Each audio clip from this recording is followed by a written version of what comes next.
ساکن فخری شهر باختر بودند.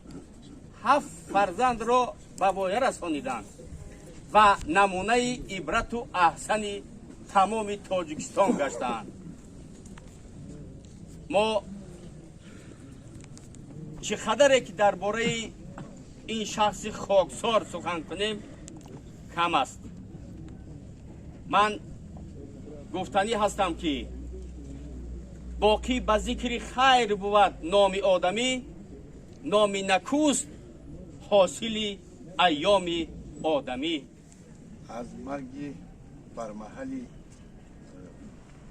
هنرمند بسیار شایسته جمهوری تاجیکستان اکای علاوالدین حجم‌نگار، نفری که برای پیشرفت جامعه ما مخصوصا در جاده فرهنگ، در جاده صنعت، در جاده تربیه و جوانان و اهل جامعه کردن بسیار اندوهگین بوده و نزدیکان ایشان و اهل خانواده او و پیوندانشان و اقربای ایشان و به همه مردم شریف تاجیکستان اظهار همدردی بیان نموده و نزدیکانشان صبر جمیل تمنا دارد.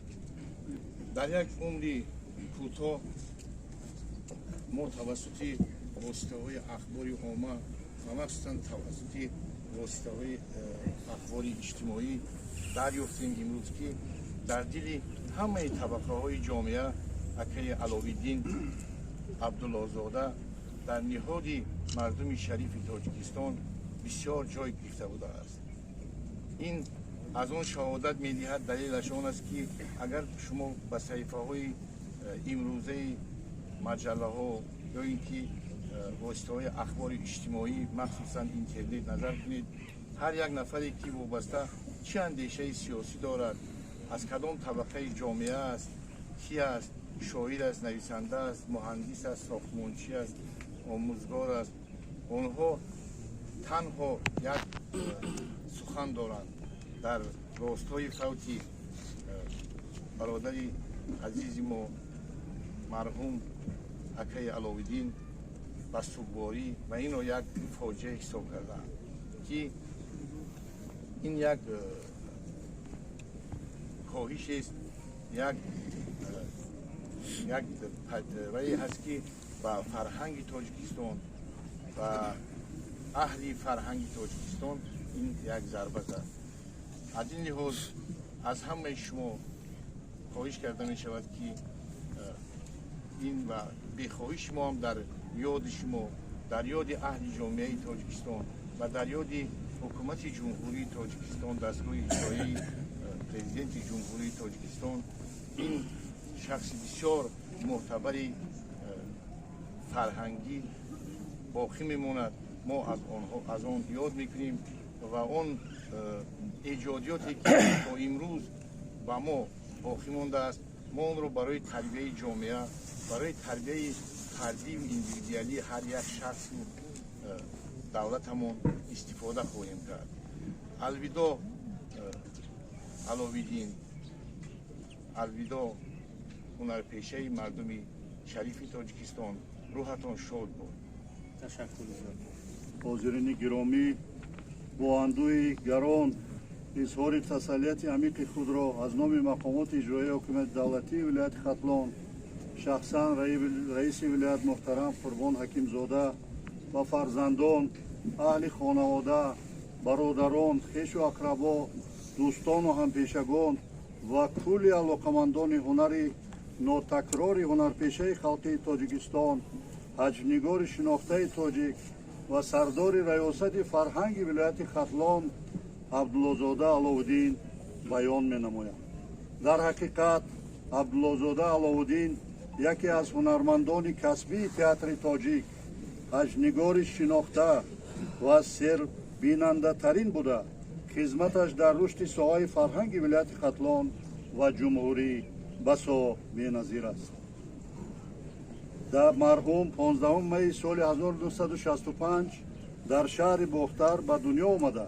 شهروند فخری همین شهر بباشد. با هنر ناتکرارش نه تنها در میان ساکنان ختلان زمین балки кули мардуми тоҷикистон ва тоҷикёни бурунмарзӣ маҳбубу мӯътабар гардидааст. Дар тамоми сомонаҳои интернетӣ, шабакаҳои иҷтимоӣ чанд соати охир мебинем, ки ҳазорҳо мардум аз даргузашти бармаҳали ин ситораи тобони ҳунари тоҷик ҷигархун шудаву арзи ҳамдардӣ мекунанд.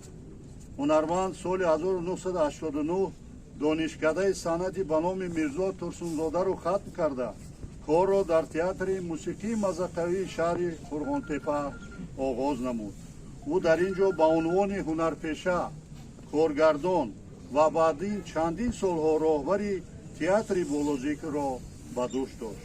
ҳунарманди маъруф бо таҳияи барномаи шӯхиҳои Аловуддин, ки таи 10 соли охир дар шабакаҳои телевизионии Тоҷикистон сабт ва инъикос карда мешуд, миёни тамошобини тоҷик аз маҳбубияти хос баҳравард буда, ҳаводорони ҳунараш ӯро самимона дӯст медоштанд ва мутмаинам, ки то абад дар қалби мардуми фарҳангдӯсти тоҷик ҷойгоҳи махсус хоҳад дошт. Аловуддин Абдуллозода дар намоишҳои театрӣ ва филмҳои гуногун нақшаҳои мондагор офаридааст. давлату ҳукумати Тоҷикистон хидматҳои пурарзиш ва саҳми муносиби ӯро дар пешрафти кори соҳа, баланд бардоштани камолоти маънавии мардум, тарбияи шогирдон ба инобат гирифта, солҳои 2006 ва соли 2013 бо унвонҳои ҳунарпешаи хизматнишондода ва ҳунарпешаи халқии Тоҷикистон сарфароз гардондааст. мегӯянд, ки бузургон намемиранд, онҳо танҳо аз пеши чашм дур мешаванду, аммо дар умқи қалбҳо маскан мегиранд. зиндаву ҷовид монд ҳар ки накуном зист, ки аз ақиб аз зикри хайр зинда кунад номро. Абдуллозода Аловуддин аз зумраи ҳамин гуна шахсиятҳои барҷастаи миллати тоҷик аст. ёдат ба хайр, ифтихори миллат, макони охиратат ободу пурнур бод. алвидо, алвидо, алвидо бародари азиз.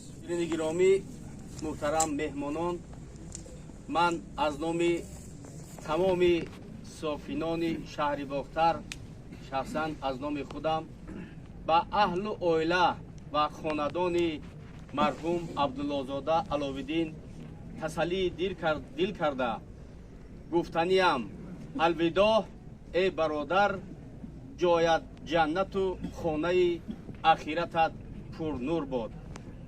صلات جنازه مومن دریاب